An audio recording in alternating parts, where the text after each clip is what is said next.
I'm Chris, you're watching FRAG-MENTAL. Welcome to my top 10 niche fragrances for winter. A little bit different, my sister Tash is here and she's gonna go through these with us. So if you want to hear Tash's opinions on them, stay tuned to FM.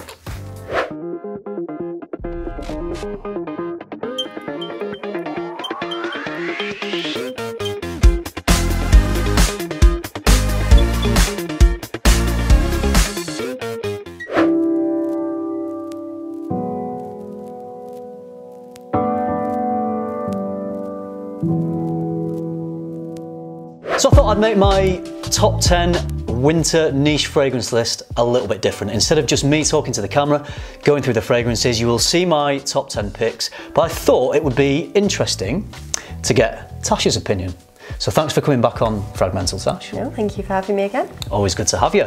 Now, Tash isn't a frag head. She does wear fragrances, but she doesn't watch fragrance YouTube channels, she doesn't buy niche fragrances, and I thought because sometimes niche fragrances can be a little bit more challenging, a little bit more creative sometimes, it would be very interesting to get someone's opinion who isn't used to smelling these type of fragrances, just to see whether, you know, they're mass appealing generally or whether they're a little bit challenging. So we're going to go through all 10. I would say that they're probably not in any particular order until maybe we get to the last 2 fragrances, and I would say that they would definitely be my top 2. Yeah, interesting. Yeah, what we'll do is I'll show you what the fragrance is, we're going to get Tasha's opinion, we're going to get a rating. Yep. And by the end of the video, we will see which is Tasha's favourite. I want you to be completely honest, okay? These are my top 10 picks. Right, so you've picked these out. I've picked these out as the ones that I will be wanting to wear a lot this winter. And if you really don't like one, if you're not sure, if it's very different, I really want you to be honest and say. It will not offend me in the slightest if you don't like something. If you really love something, great. So just be completely honest. All right. Now, I've got an honourable mention, and this is because I kind of forgot to mention it in my designer winter video. I don't know why, I think it's because I look at this on the shelf and for some reason I always think this reminds me more of a niche fragrance. Technically it's a designer, so rather than not have it in the list, because I think this definitely has to be in a winter list, I'm going to have it as the honourable mention, so there will be 11 fragrances. So let's start with the honourable mention, which is Maison Margiela's By the Fireplace Replica. You can have a look at the bottle if you want. And so when you say replica, what does that mean? So replica, so this replica line wants to try and replicate certain environments, situations. So there's one called Jazz Club, which replicates the ambience, the smells of a jazz club. And then this is By the Fireplace. So you smell that and see what you think of it. Interesting design. Yeah, do you like the bottle? I do. I like it. When I look at it closely, I like it. And I look at the label closely, I like it. But from far away, it looks a little bit like it's a sample bottle. It does, yeah, that's kind of what they're going for. I like the design of By the Fireplace.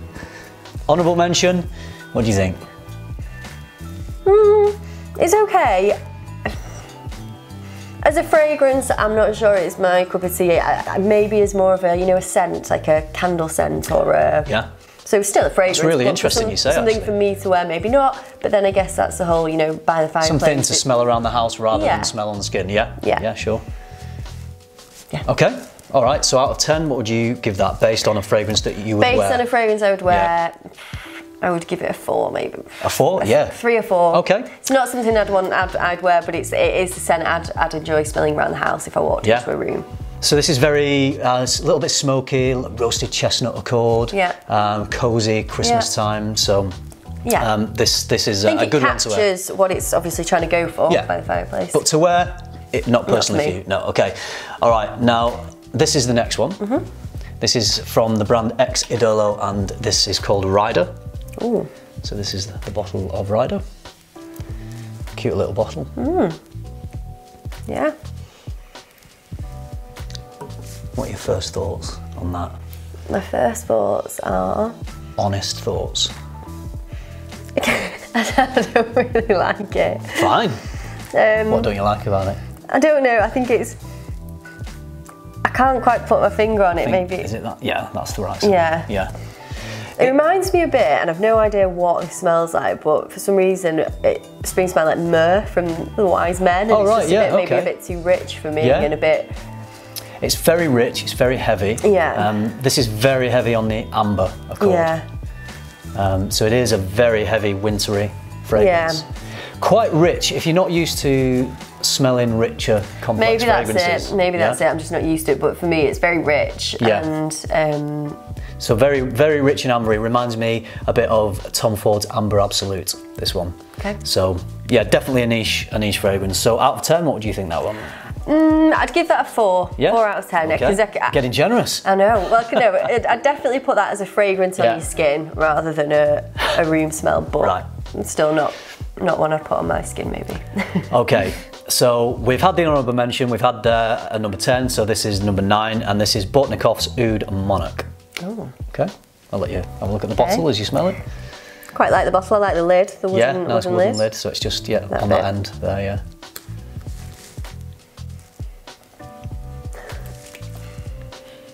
Just say what you think, but whatever it reminds you of. Okay.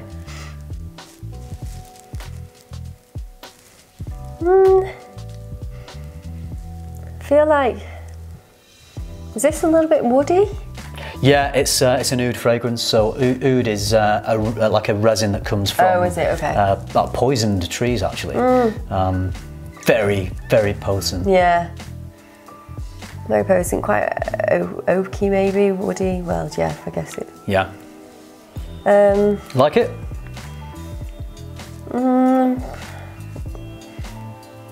Again, not a huge fan. Yeah, a bit too much. Yeah. Yeah. Maybe I'm just more used to the designer. Yeah, mainstream. Yeah. So this is on the strip. This has got what we call quite a skanky, or describe the smell of the oud sometimes as barnyardy. So so smell that and just see if you kind of get that farmyard, barnyard type of. Yeah, actually, I know what you mean. Yeah, and believe it or not, sometimes it's described as fecal. Fecal type smell, it's almost like manure. Yeah, like, manure. Yeah. A lot of people who aren't used to smelling really strong, it's a very high quality oud actually, but a lot of people who aren't used to smelling it will come up with this poo or manure type smell. This one actually, in its defence, dries down beautifully. It becomes like a very sweet, chocolatey, powdery dry down, and you lose that barnyard skankiness off the top, off the strip. Out of 10, what would you give that? We'll go up again. I'll go 5 out of 10 for that one. 5 out of 10. Okay, all right. That's a very expensive fragrance actually, that one. All right. Next up is House of Sillage number 1. What do you think of the bottle of that? Oh, that's cool, isn't it? Nice presentation. Yeah. Oh, see, now I like this one. I thought you might prefer this one. This one's much, is it lighter? A bit lighter? It is. Fresher? Yeah. Not quite as... So I think that House of Sillage, they're a niche brand, very expensive, but they lean towards more mass appealing fragrances rather than very complex niche fragrances. Very wearable. Yeah, very wearable, very... Yeah, no, I really like this one, and I like the bottle as well. Anything, does that remind you of anything, make you think of anything, or...? It's a good blend actually. It's difficult to pick things out. Yeah. I'll tell you what I get. So it's a very what we call a gourmand fragrance. So it almost smells like a dessert. So it's like, almost like a bakery, patisserie. Okay. I get like some caramel. There is a little bit of oud in there, but not too much. And it's very sweet. Yeah, sweet. Yeah, and this projects amazingly. This is one of my favourite gourmand fragrances. Yeah. Yeah. Would you wear it then? I think I probably would. Yeah. Yeah. Yeah. Not too. I wouldn't wear it all the time, but for certain occasions. A special occasion. Yeah. Yeah. All right. What would you rate that? I think I'd give that. 7. Can I give half? Of course. 7.5. 7.5. All right. Okay. So next we have Camel from Zoologist. I think I might have smelled this before. I've definitely smelled a Zoologist one before. Oh, it might have been this one, yeah. Could have been. Ooh. Potent. Yeah. I was wearing this one yesterday, actually. Oh, yeah, I better not say anything too offensive. No, please be offensive. Just be honest. Yeah.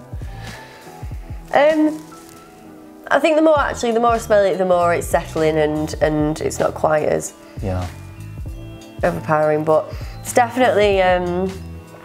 I think it has got a bit of a camel smell. Okay. So a slightly animalic type of smell. Yeah. This is very heavy on the frankincense. Right. Very big incense. But it is growing on me actually now. Yeah.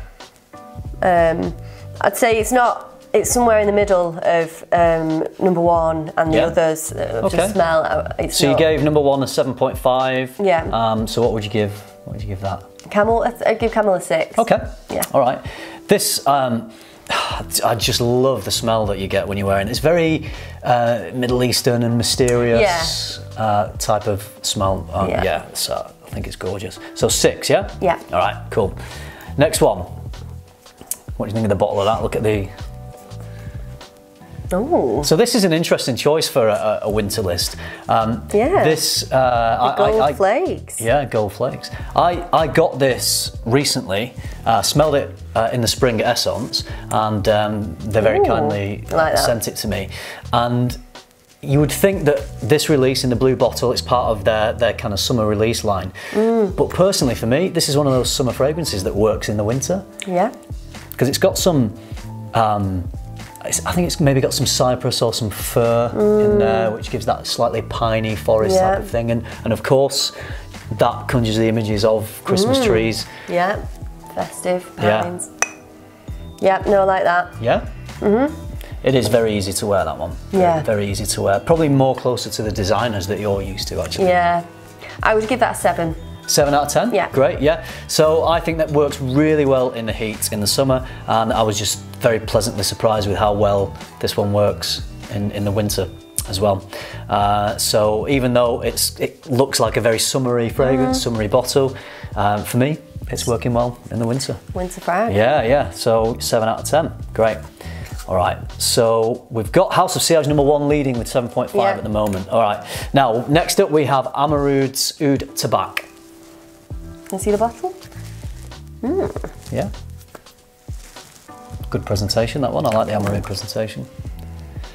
So, tobacco, as in, so tobacco, you can smell tobacco, definitely, can't you? Yeah, so you can smell that tobacco, it's very rich scent. What was that laugh? Not your cup of tea? Not my cup of tea again. Yeah. But it's very rich, I think, because these are unisex fragrances, aren't they? I think if I was smelling this on a man, and a guy, okay, but not for a woman. More masculine then. Yeah, so more masculine fragrance. The tobacco initially is quite overpowering, but then I think it does settle, and then you get the subtle, undertones. Yeah.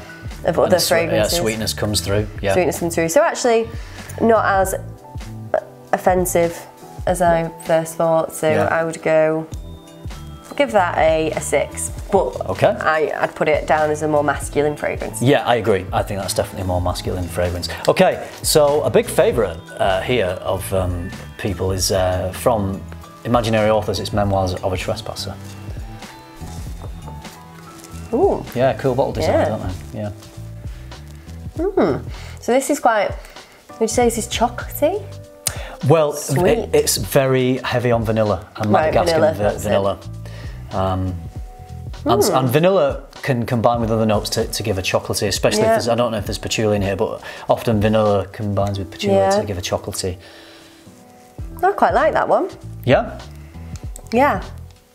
I appreciate it as a winter fragrance. I think for me personally, I like fresh, clean, crisp scents. Right. Yeah. But a lot of women do actually. I guess that's more like summery. Yeah, but year round you can enjoy those scents as well if that's the preference.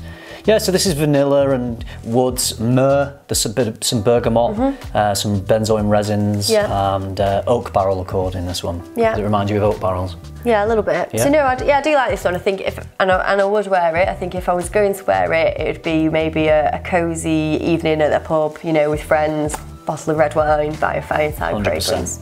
100%. Yeah. Yeah. Gets compared to the first one, By the Fireplace. Did you?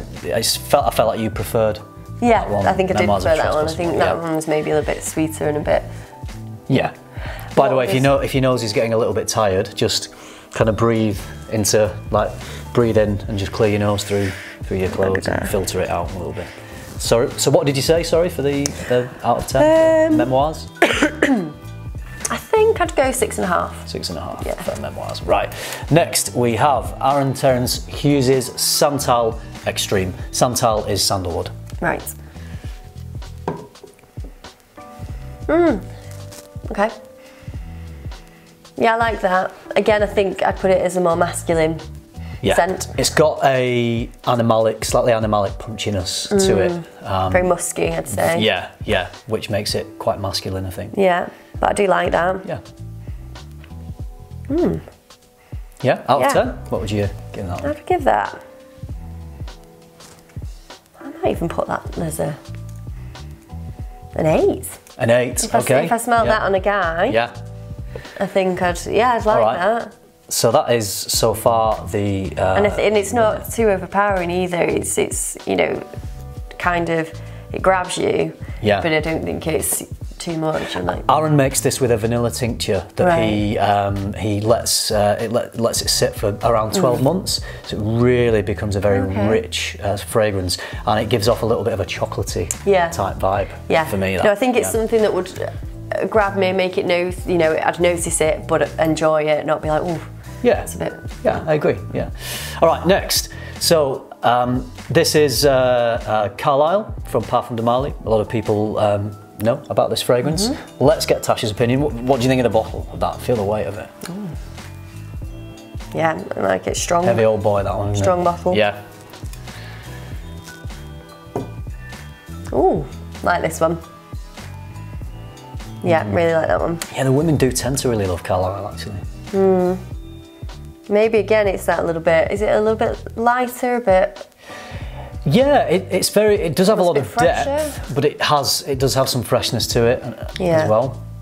Some liveliness. Yeah, definitely. When I wear this, it definitely jumps off my skin. Yeah, this is more of a. I'd say this is more of a kind of evening drink, socialising, you know, kind of fragrance rather than a cosy. Yeah. By the fire. Sexy, is it a sexy fragrance you like to smell on a guy? Yeah. Yeah? Yeah.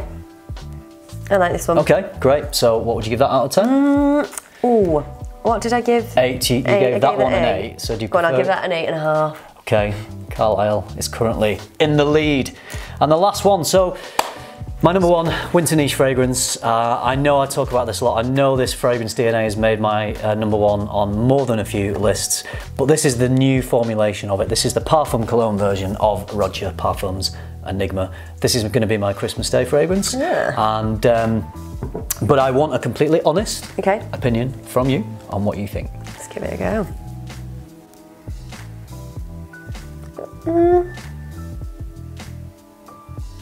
I like it, but it's not my favourite out of the ones up there. All right. What does it make you? Does it make you think of anything and feel anything? It's a difficult one to pin down, this, because it is a very exquisitely blended fragrance. So one of the main notes you're going to get from this is a cognac. It's like a boozy cognac. Okay. If you're not used to smelling these type of scents, sometimes it's difficult to kind of, to know and distinguish what these accords are. There's some tobacco in there as well, and some vanilla and a bit of ginger as well. Yeah, I can smell the ginger now you say it, definitely. Okay. Do you like it? Do you think it's a nice... I like it. I think it's a nice smell. Yeah. And yeah, a nice Christmas Day fragrance. Yeah. But out of all these up there, it's not quite my favourite. Okay, out of 10, what would you give Enigma Parfum Cologne? I will give it a 7. A 7. All right. So that means the winner by 0.5, beating Terence Hughes' Santal Extreme by half a point, is Carlisle with 8.5. Yeah. Okay. So I thought that was really interesting. I think out of all these, this is one of the more mass appealing ones. You like House of Sillage number 1 as well? Yeah, do you know what, actually, if I was going to say my favourite fragrance for me to wear, I think I'd say, Okay, so you gave that a 7.5, but for you to wear, that would, out of all of these... to smell on someone else. Yeah. Yeah, Carlisle. Carlisle. All right. So closely followed by Aaron Terence Hughes' Santal Extreme. So there you have it. Overall winner is Carlisle. Very popular in the community, loved by many, very mass appealing. Is your number 2? My number 2, yeah. And one of my, it's my favourite from the house of Parfums de Marly. So I hope you found that interesting. I hope you found it different, getting someone else's opinion who isn't a frag head on niche fragrances. And Tash, thank you so much for giving us your opinion on these. No problem, thanks for having me. All right, you're very welcome. So we're going to go and enjoy Christmas now, basically. So I hope you enjoyed that different take on a top 10 winter fragrance list. I hope you found it useful. Thank you very much for watching. Remember, keep tuning into FM and keep smelling good.